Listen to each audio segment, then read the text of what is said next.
Let's finish our discussion of cosmology by looking at the idea of the multiverse. We'll preface this by saying that we're now moving from the realm of established fact into speculation. It's meaningful speculation based on physics and astrophysics, but we don't have evidence to support this as strongly as we do the Big Bang itself.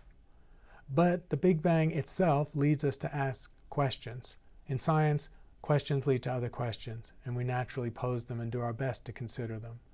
The Big Bang was extraordinary, the instantaneous creation of all space and time, containing enough energy to drive the expansion for 13 billion years and enough matter to form 100 billion galaxies. We know, tracing the Big Bang backwards as far as we can, that the initial state was so compact that it can only be described by a theory that unites gravity and quantum theory. We do not have such a theory. The Big Bang, but, can be thought of as a quantum event, originating perhaps from a chaotic space-time in which other quantum fluctuations might have led to other parallel universes. And that's the basis for the multiverse idea. The idea that quantum fluctuations, the fact that the universe was, inevitably in the Big Bang model, smaller than an atom, could be a mechanism for multiple realizations of the universe.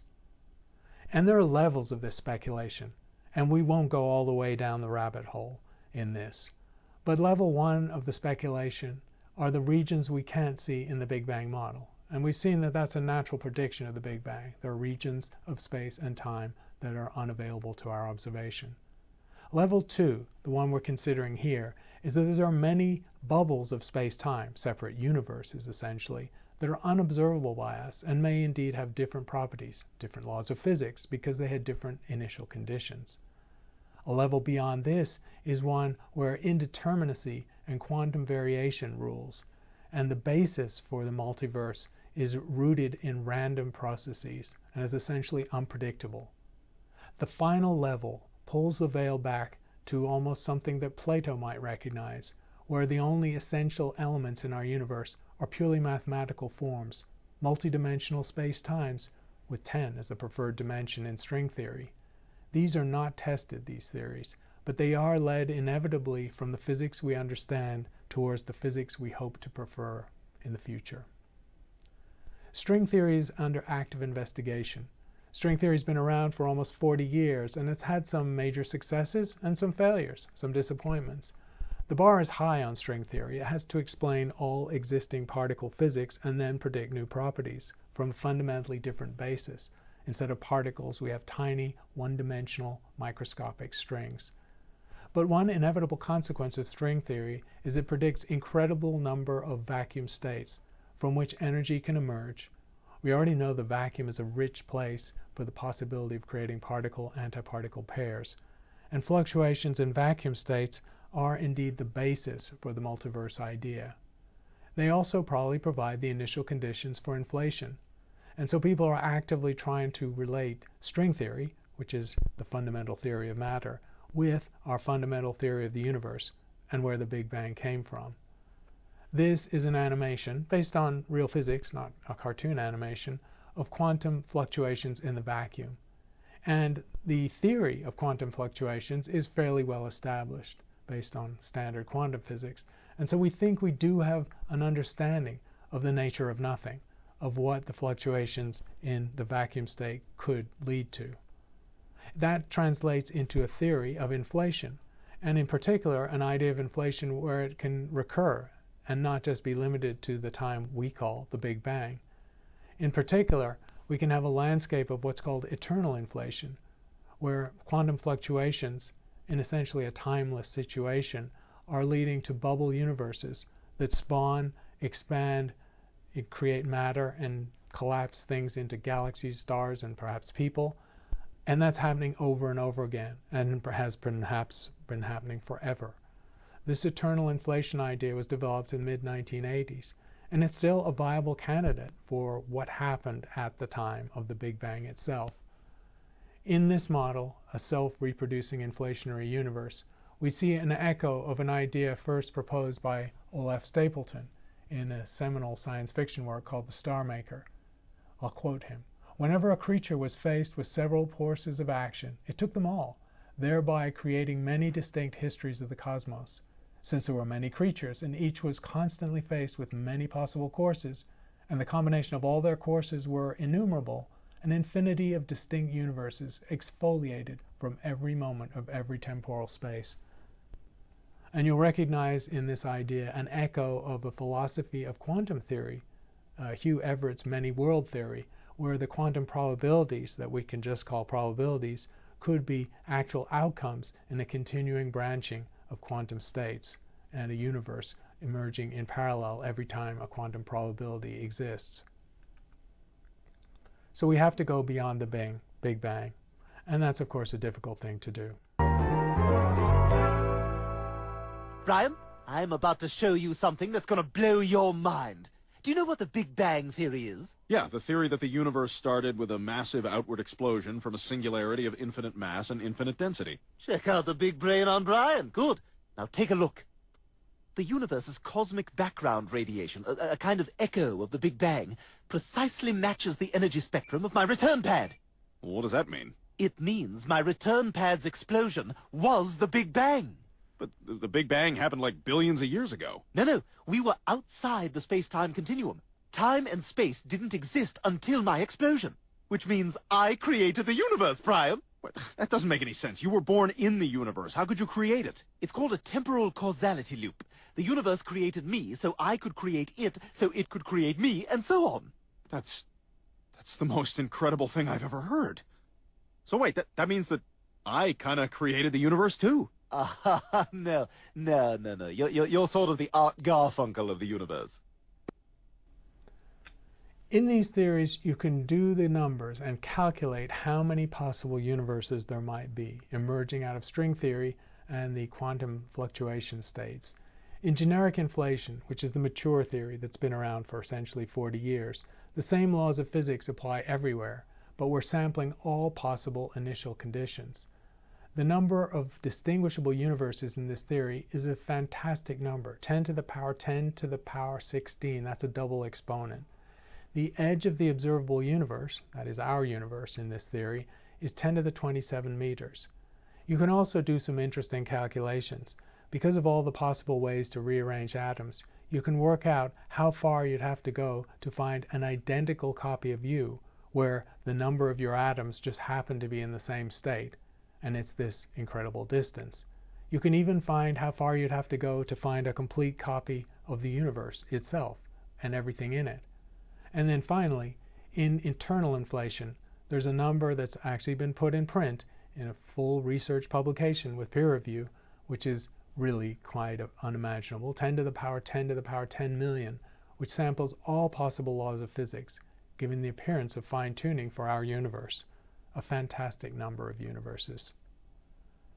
Also, people have worked separately on the idea of the Big Bang as the origin of everything else. And there's a plausible theory based on multidimensional spacetimes, which again are at the heart of string theory, that there is never an infinite temperature or an infinite density. It's not a true cusp and an origin, and so it's not actually the beginning of all spacetime. If you have collisions of higher dimensional spacetimes, they're called branes, which is short for membrane, then you can have energy deposited into a collision that could lead to the expansion of our observed universe of 3 dimensions of space and 1 of time, and it's actually a cyclic process that repeats after trillions of years. So hypothetically, in what's called the Ekpyrotic scenario, based on a Greek word for fiery birth, our universe emerged from the collision of 2 4-dimensional branes which are embedded in a higher dimensional 5-dimensional space-time. And the collision is the engine for the cosmic expansion and matter creation. So the Big Bang is just an episode in a possibly endless cycle of these higher dimensional space-times interacting and colliding. And in our universe, it could indeed be a cyclic process. And so we have a recipe now for an eternal universe, taking away the origin of the Big Bang itself. Again, this is speculation, but the physicists doing it are smart people. They're experts on general relativity and string theory. They're trying to use their theory to affirm all the conventional observations of the Big Bang and then go beyond it to predict other observations, perhaps in the form of gravitational waves that might be observed. Remember, gravitational wave astronomy is brand new, and people hope to use it for all sorts of things, not just mergers of black holes, but for testing cosmology itself. But we're going beyond my pay grade at this point, so we'll have to defer to the experts to talk about this esoteric cosmology. So much to talk. I haven't spoken to you in a little while. Yeah. What have you been doing with yourself lately? I know we'll get to the movie in a second, but I'm talking about you, the man. What are you doing? A lot of things. I've been doing a lot of reading actually lately. Reading. Yeah. Yeah. Yeah. Yeah. Like what kind of stuff are you reading? Mostly road signs, prescriptions. Make sure I take them right. Right. One time That's a good idea. I took a whole bottle of what's that called, Vicodin? Yeah. Because it looked yummy, you know. And that's not a good idea. Yeah. After I plowed my bulldozer into a store, I woke up in the hospital and I just thought, I got to start reading more. Reading more. Yeah. Now, seriously, I'm just curious, and I think a lot of us are. What do you seriously like to read, like in the book world? Fascinated with science. Really? I'm fascinated with science. It's incredible. Have you heard about the new brain theory? No. Whose brain theory is this? It's Stephen Hawking has been. Stephen Hawking? Yeah, talking about this new brain theory about the universe and opposed to the Big Bang theory, and they're coming out with some new concepts. It's really exciting. And you actually the read about Ekpyrotic universe. Have you heard about this? The say it again? It's very difficult to say. The Ekpyrotic universe. Wow, that's amazing that you're reading that stuff. Well, the model we have now, Conan, is based on the idea that our Big Bang universe was created from the collision of two three-dimensional worlds moving along a hidden extra dimension.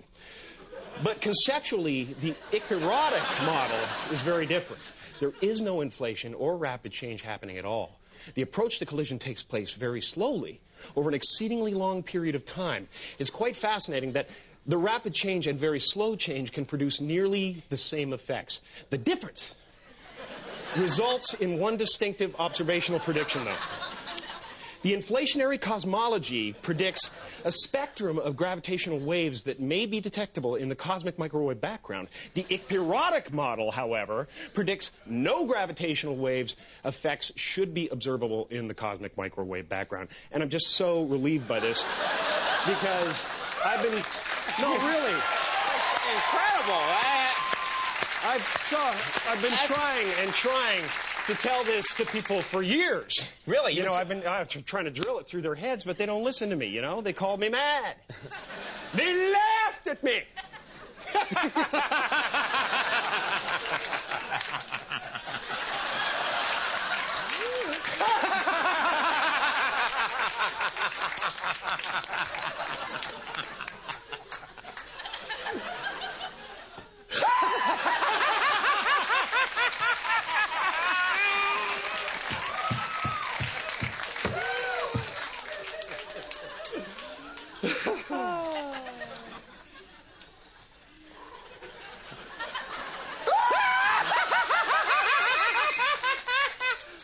Excuse me, Conan. All right.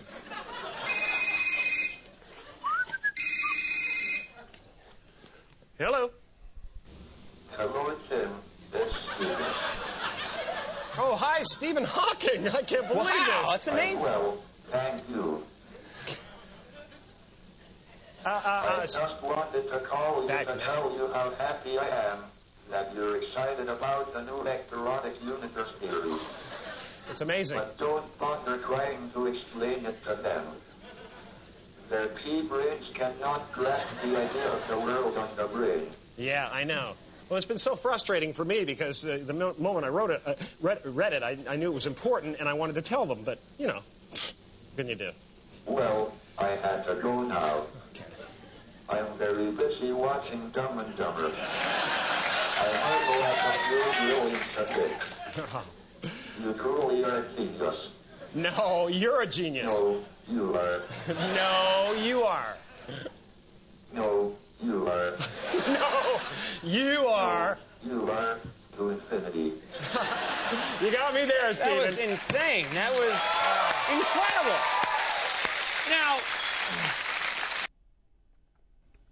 Well, it's been a wild ride, but that's the end of this module.